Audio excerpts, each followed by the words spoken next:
Bonjour, je m'appelle Simon, je suis un élève du collège André Dunoyer de Ségonzac. Je suis en 5e E et je vais interviewer Madame Turpin, qui est architecte spécialisée dans la maison bioclimatique. Bonjour, est-ce que vous pouvez vous présenter? Alors, je suis Gwenaëlle Turpin, je suis architecte conseil au conseil départemental de l'Essonne, à la maison départementale de l'habitat à Évry.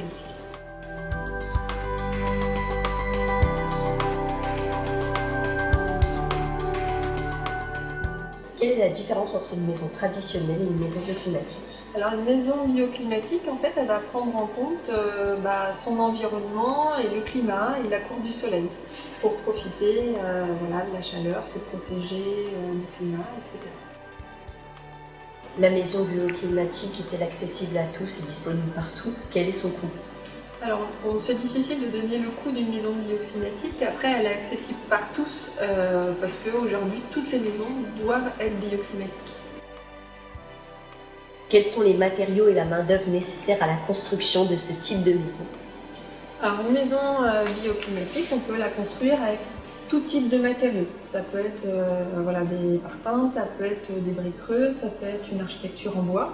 L'essentiel, c'est d'avoir une architecture qui prenne bien en compte la force du soleil, son environnement et qui soit surtout bien isolée.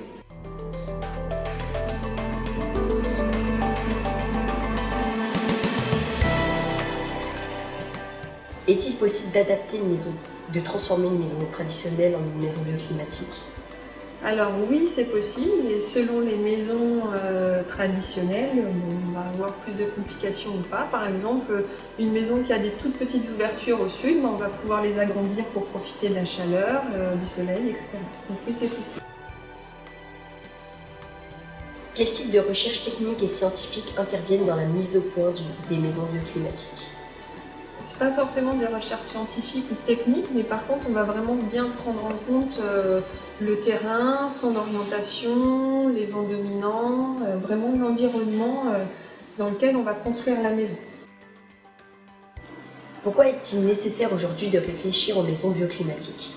Alors c'est une nécessité, même une obligation, puisqu'aujourd'hui on a une réglementation thermique, la réglementation thermique 2012, qui nous impose en fait de construire des maisons qui sont toutes au moins conçues comme des maisons bioclimatiques pour être performantes.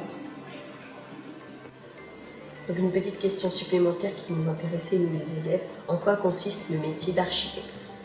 Alors l'architecte, il va concevoir des bâtiments, donc toutes sortes de bâtiments. Ça peut être une maison, ça peut être un aéroport, une gare, mais ça peut être aussi un collège comme ici.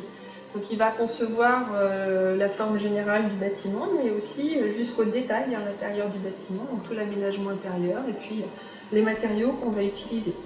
Et l'architecte, c'est aussi un chef d'orchestre, c'est lui qui va faire toute la coordination sur un chantier. Donc si on a 15 entreprises, c'est lui qui va faire en sorte que tout se passe bien et que le bâtiment se construise. Merci d'avoir répondu à nos questions, cela nous a beaucoup intéressés et nous prenons conscience que la maison bioclimatique est un sujet important et qu'elle est capable de réduire la pollution dans le monde et le réchauffement climatique.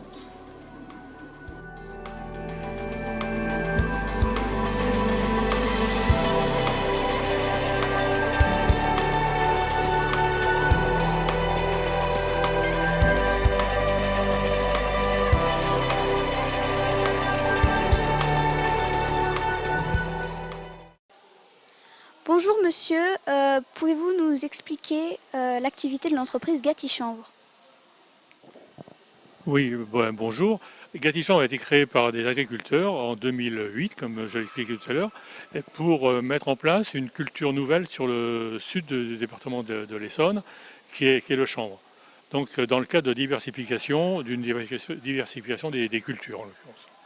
Donc, Gatichambre a été créé en 2008 et a pris possession des locaux en 2015 et a commencé la commercialisation des produits issus de la plante chanvre.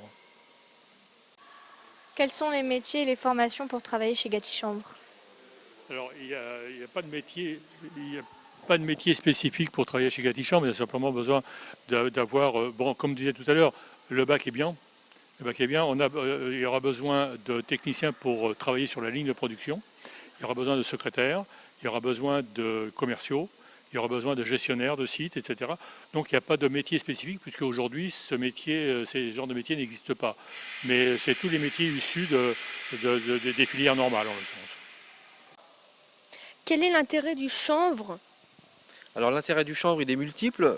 Du point de vue agricole, c'est une plante très propre qui ne nécessite pas de produits phytosanitaires, insecticides, pesticides. Et puis après, donc, tous les produits qui en découlent sont multiples. On peut faire tout un tas de choses, notamment des produits d'isolation, du paillis pour les plantes, de la litière pour les animaux. Et puis également avec la graine du chanvre, on fait de l'alimentation pour les animaux, mais également pour les hommes qui redécouvrent les vertus du chanvre, notamment en termes d'oméga 3 et d'oméga 6. Merci. Maintenant, comment l'entreprise respecte les 3 enjeux du développement durable? Alors l'entreprise est une entreprise saine, donc on travaille sur un produit sain. Au niveau de la structure de l'usine en elle-même, on a implanté un certain nombre d'éléments qui permettent de nous rapprocher des exigences HQE. C'est-à-dire on récupère l'eau de pluie qu'on réutilise pour nos besoins. Et puis également pour l'électricité, on a des panneaux solaires sur l'usine qui captent donc le soleil et qui le transforment en électricité. Merci beaucoup.